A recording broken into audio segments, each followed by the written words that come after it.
अमरावती में ठाकरे गुट के सुनील खराटे ने सनसनीखेज आरोप लगाया कि अमरावती मनपा को पिछले 10 वर्षों से 200 करोड़ से अधिक का वित्तीय नुकसान हुआ है। उन्होंने इस संबंध में जांच की मांग की है। सुनील खराटे ने सनसनीखेज आरोप लगाते हुए अमरावती शहर के पुलिस आयुक्त नवीन चंद्र रेड्डी को एक निवेदन दिया है। खराटे का आरोप है कि अधिकारियों ने कुछ संपत्तियों पर गलत तरीके से कर लगाकर मनपा और सरकार के खजाने को चूना लगाकर करोड़ों का घोटाला किया है। उन्होंने इस मामले की जांच कराकर दोषियों पर कार्रवाई की मांग की है। नुकताच महानगरपालिका अमरावती यांनी मोठ्या प्रमाणात टॅक्स वाढ केलेली आहे आणि सर्वसामान्य जनता त्यामध्ये होरपळून निघाली।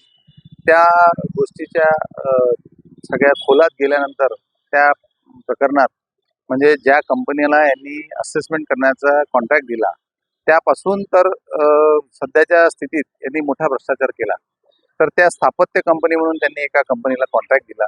त्या कॉन्ट्रॅक्टमध्ये महानगरपालिकेला 223 रुपये प्रति मालमत्ता कर द्यावा असं गव्हर्नमेंटचा GR आहे।